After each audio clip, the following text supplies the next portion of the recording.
Okay, yeah, I had just simply written them, obviously my mind got shifted, written them in the wrong order because of the size of the matrices. So what we have here, this is the same thing as I had before I stopped for a second. What we have is that these relationships here are these: AD pre-multiplying the list of P1, P2, P3, P4, etc., right, is equal to the matrices P2, P3, P4, P5 stacked like this. If we call this side E0 and this side E1, then we have that AD times E0 is E1, or that AD is equal to E1 times post-multiplied times the pseudo-inverse of E0. In entire analogy to the case where we use the observability, because the coefficient matrix here is a post-multiplier, not a pre-multiplier, the unique solution is arrived at when the matrix becomes square or wide. So we need to make R times Q greater or equal to N, right? So we select the Q entries that way. And in this fashion, we can also calculate the matrix AD, and needless to say, in the absence of any noise and so on, these results would be exactly the same. There is a third way that we will know on how to calculate the matrix AD, how to extract it, and it is the one that we most often actually program, because it is computationally the least or the simplest. Okay? And it goes as follows. We take, let me see where I summarized it here. Yeah, we go like this. We say, let's form the Hankel matrix H1, okay? In which case we begin with Y2,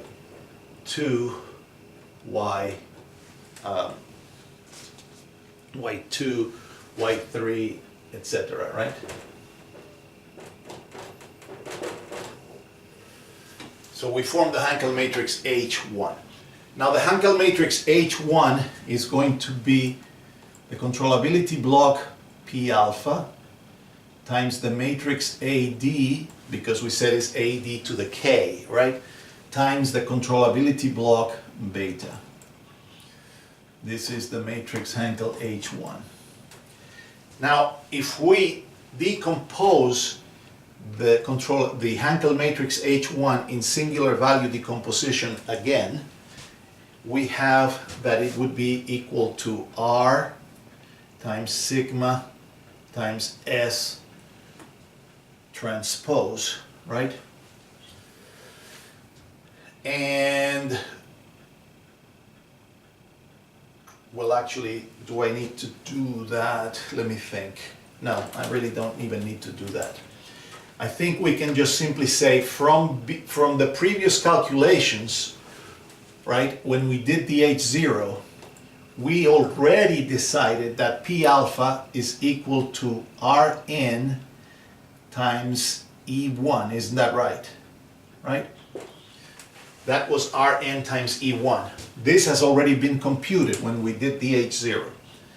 And the controllability block has been assigned to the matrix E2 times, what was it? Sn transpose, right?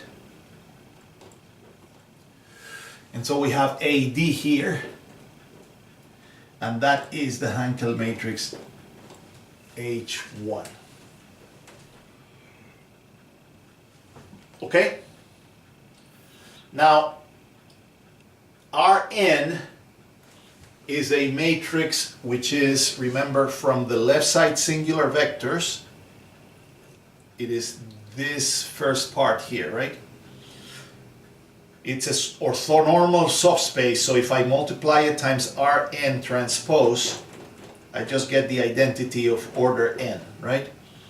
So proceeding in this fashion, we can say that multiplying by Rn transpose, E1 times AD times E2 times SNT is equal to Rn transpose times H1. The matrix E1, which we haven't decided how to separate yet from the singular values sigma n, it's diagonal, so it's a trivial matter to invert it.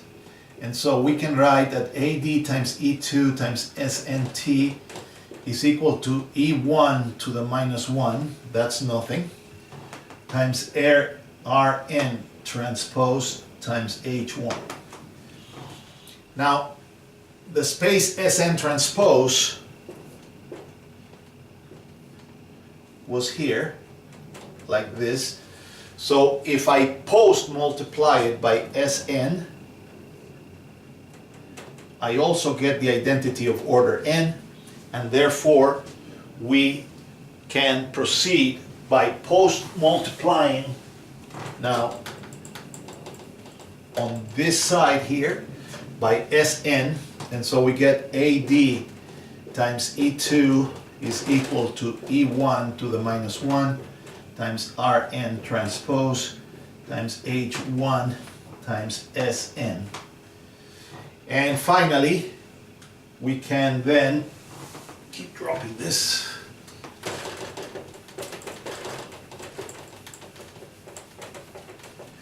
Finally, we post multiply by the inverse of E2, which is also diagonal, and we get our final formula for AD in this version, which is E1 to the minus 1 Rn transpose the Hankel matrix H1 Sn and the inverse of E2. Okay? All these entries existed from before, and the Hankel matrix H1 is a trivial thing to compute once we have an algorithm to calculate, to form our Hankel matrices. So we have now finished on how to go from data to a discrete time realization for the system. Let's write it down explicitly for the sake of clarity. So we begin with input, output, data. Input, output, data, right? Our premise is that the system that generates the data fits a model of this kind.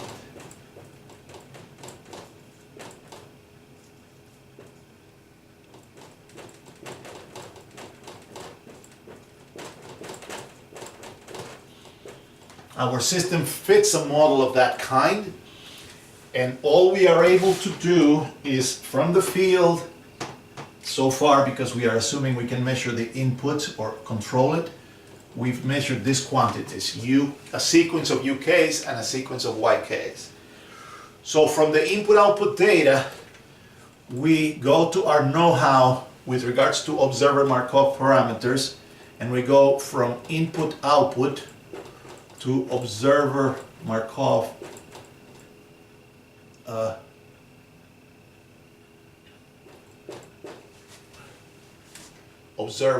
parameters. Okay?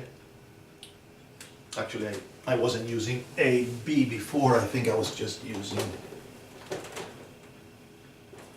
like this. Now, we've also seen that we can go, and this is an efficient process because there's only a finite number of observer Markov parameters that are non-zero. They are the zip file of the Markov parameters. So then we go from the observer Markov parameters, we take our algorithm and we extract Markov parameters, as many as we see necessary. Then, in the next step, we form the matrix H0, which is a Hankel matrix that begins with the Markov parameter number 1. And from that Hankel matrix and a certain set of procedures that we've just described today, we obtain a realization for the matrix CD and a realization for the matrix BD. I should say that as soon as we got the observer Markov parameters here, we know that the observer Markov parameter 0 is D.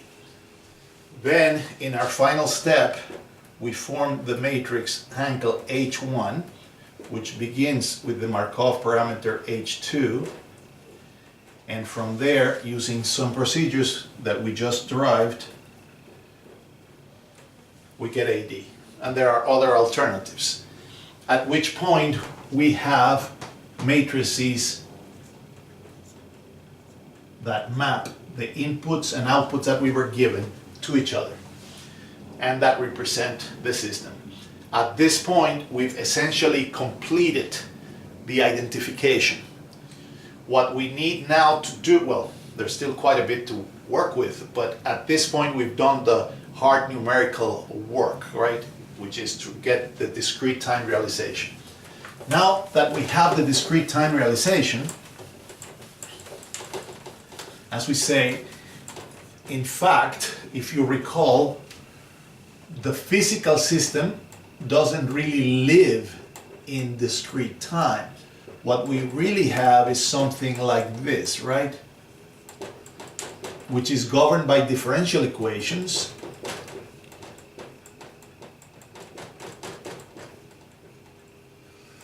And we went through, in order to go from here to here, we had to do what?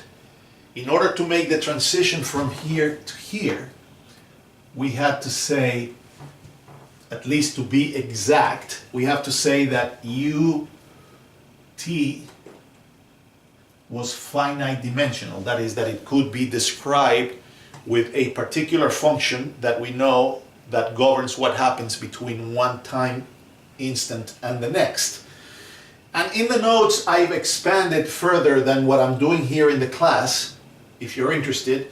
But in our case, to keep it simple, we've assumed that the ut is finite dimensional, and we've taken it to be zero order hold for simplicity. That is, we've assumed that the ut is flat and then it changes abruptly from uk to uk plus 1. Under the premise of that assumption, or any other, we can pass from the differential equation to the discrete time.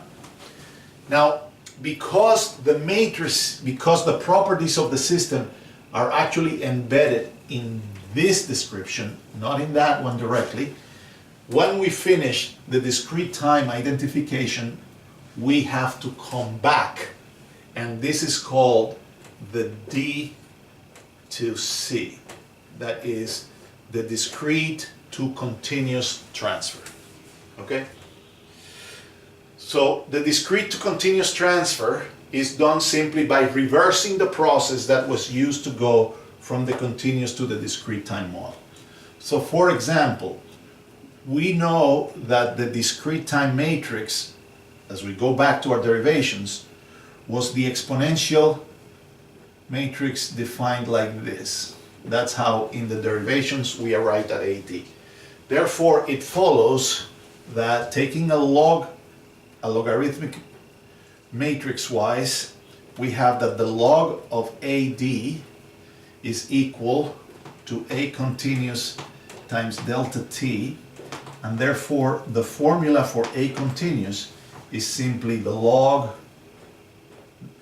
Remember, in MATLAB it's not log, it's logm, because it's a matrix logarithm of of AD divided by delta t, right? So that is the first D to C formula that we have. So given the A discrete, we go to A continuous this way. Notice that the actual form of the input has nothing to do with this formula, because the A matrix is something that reflects the characteristics of the system when it's responding to initial conditions or to homogeneous results, right? Not to loading. So, well, it's not that it doesn't matter with loading. What I mean is that it's determined by something that has nothing to do with the loading. And so it doesn't matter whether we use zero order hole or first order hole or second order or whatever. this is the formula that connects the discrete time to the continuous time as far as the transition matrix goes. Now, the B does depend, because the B is a matrix that depends entirely on the input. Well, depends on the, not entirely, but depends on the input.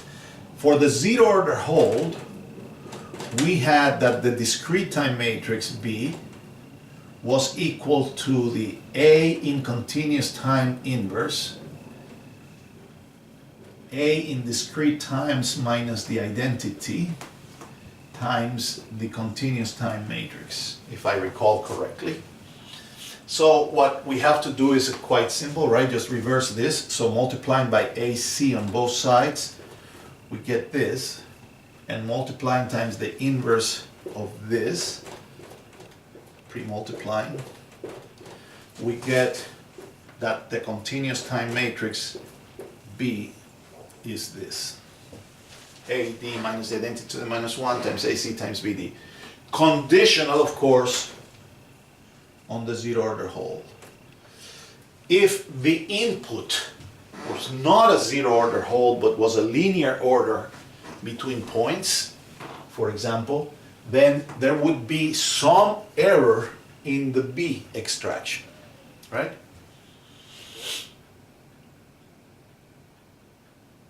Or, as it's normally the case, if it doesn't follow any particular thing between points, but it's just, you know, sometimes it's there's a little like that and sometimes like this, there is always an unremovable small approximation in the whole thing, because the input, if it's doing different things in between time steps every time, is not finite dimensional, so we cannot really replace this without accepting some degree of error. Of course, that error can be very, very small.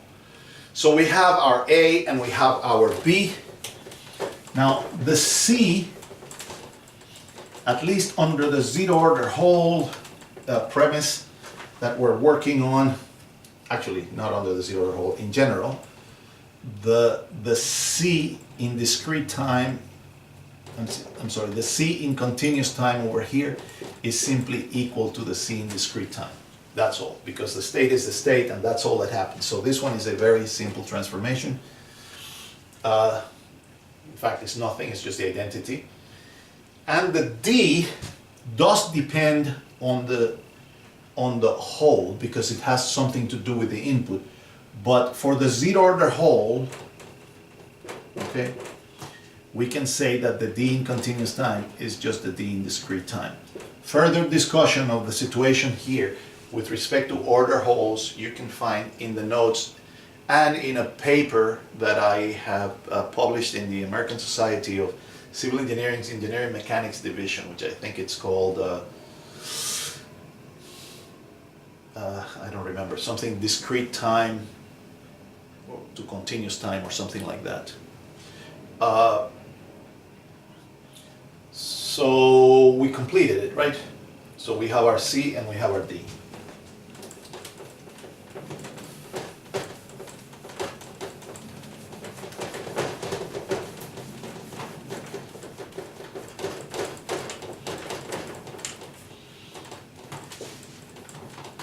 Now, once we have our A, B, C, D in continuous time, you can say that we've you had input data as a function of time, you had output data as a function of time, you went through a procedure, you identified a discrete time realization, and then you did a discrete to continuous transfer, and you identified a continuous time realization. Now, why do we call it realization? Because the matrices that we've obtained here are not unique, right? Remember that there was a lecture in which we emphasized the fact that these matrices are only specified to within a T matrix and so on, because all we can say is that all A's are similar to each other, right? That the generic or the general A is just T to the minus 1 times whatever A you want to think about as being the reference times t. So there is a similarity transformation, meaning the eigenvalues of the matrices that we get, no matter what, are the same, but the matrices themselves are not the same.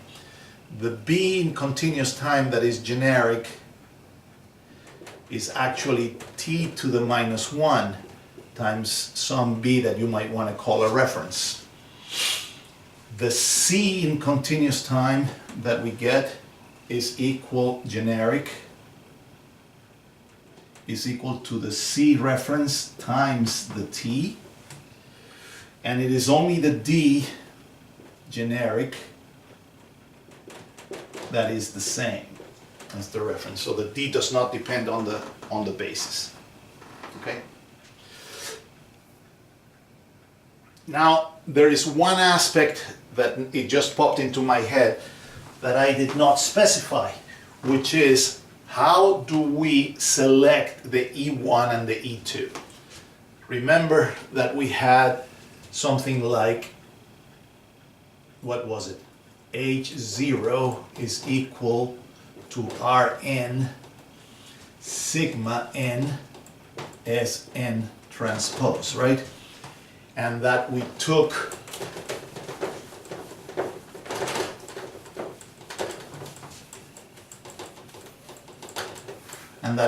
the sigma n and wrote Rn E1 and E2 Sn transpose, right? Now, there are many ways to do the E1, E2, but the most common one is what's called a balanced realization.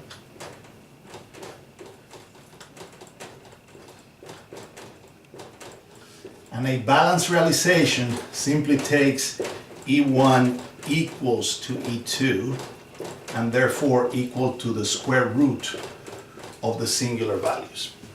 Okay? In the language that is often used, it's called, we say it's balanced because we assign of the singular values the same weight to the observability side as to the controllability side.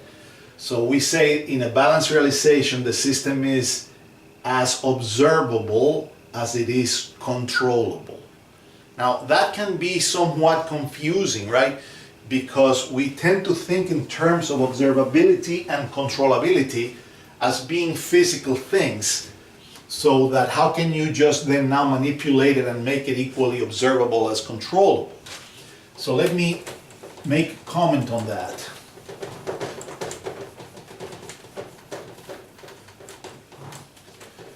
Remember that the observability block